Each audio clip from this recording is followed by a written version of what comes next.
ملګرو سلامونه او نیک احترامات.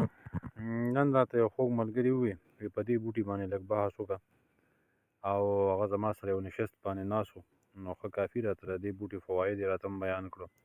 مونږ چې دا بوټی په کوم څیز کې ټرای کړی نو هغه هم د هغه ملګري هم دغه فواید بیان کړو، دغه خاصیتونه یې بیان کړو. دا په نظر راتلونکی بوټی دې ته مونږ په پښتو کې سخابوټی وایو، او سخابوټی دې ته په دې وجه باندې نه وایي چې دا یا په سخا ځای کې ولاړي یا په لکه سخایي. سخابوټی موږ دې ته په دې وجه باندې وایو چې دا د ډېرو مرضونو علاج دی، چې په هغې کې ډېر اهم او خصوصي طور د دې بوټي کوم فایده چې ده نو هغه د څرمنې دپاره دی. هر قسمه سخا دانې چې هر قسمه خارښ چې هر قسمه سپوڼې چې او یا ځوانکې په ماشومانو باندې راخیږي نو د هغې دپاره د دې بوټي رس او یا د دې بوټي پاڼې تازه تازه چې مږلی کېږي په مخ باندې په هغه سپوڼي په ځای باندې په متاثره څرمن باندې نو الله تعالی یې ورسره شفا کوي او ډېر زر ورسره ښه کېږي. دا د څرمنې د هر قسم بیمارۍ دپاره. دې ته په اردو کې جنګلي هالون وایي. هالون حکما په دې باندې پوهېږي، علم ورته موږ په پښتو کې وایو، او دا گویا کې ځنګلي علم دی. او څنګه چې علم د خېټې په مرض کې کار کوي نو داسې دا بوټی چې دی دیم په د خېټې په مرض کې کار کوي. او په هندی کې دې ته پټ پاپړه وایي، پټ پاپړه، او په انګریزۍ کې دې ته ګارډن کریس وایي، ګارډن کریس.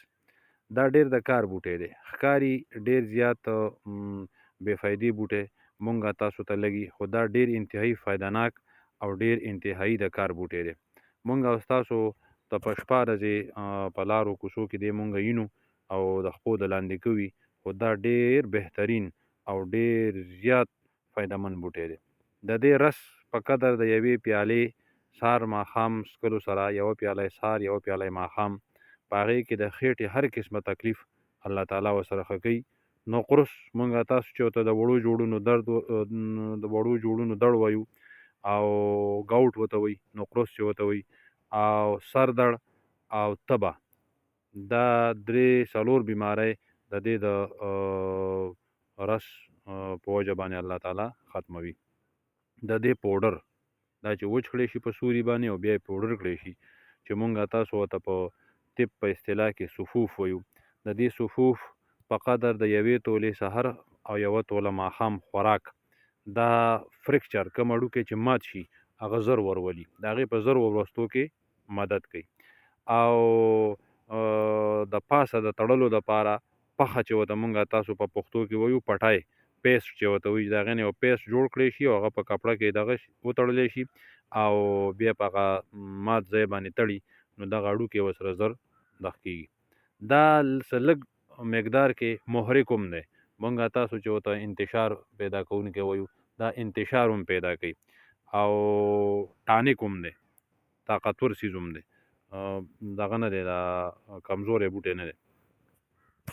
مجفف دی، مجفف مطلب زخم وچوي، که د دې پوډر ته په زخم د پاسه واچوئ نو هغه زخم وچوي او زر یې جوړوي. انټي الرجیک دی، چاته چې الرجي کېږي د دې بوټي په ذریعه باندې د دې د صفوفو په ذریعه باندې یا دا بوټی تازه تازه سونګاو کړی شي نو هغه الرجي ورسره ختمیږي.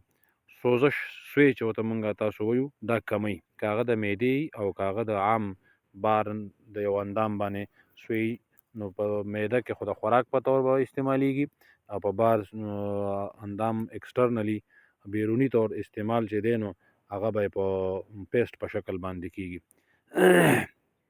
ډېر زیات دا مستعمل د معدې په مرضونو کې دی، ډېر زیات دا د معدې په مرضونو کې مستعمل دی او اکثر خلک هم د معدې دپاره دا استعمالوي. او د داد شو، چنبل شو، بلکې د څرمنې په جمله امراضو کې دا انتهایي تیزترین کار کوي او تیر به هدف او مجرب او آزموده شوی دی، بلکې عامو خلکو چې هغه نه حکیمان دي او نه د حکمت سره د هغې څه تعلق شته هغې استعمال کړلی او هغې د دې نتیجه او بهتره موندې ده او فایدهمنه یې موندې ده.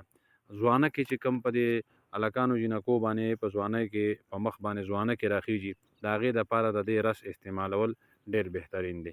ډېره مننه، ډېره مهرباني. دا څه لږ ډېر معلومات تاسو سره مې شیر کړو. ویډیو که خوښه شوي چینل د سره سبسکرایب کړئ او د ټلی بټن د سره ووهئ. سلام علیکم ورحمت الله وبرکاتہ.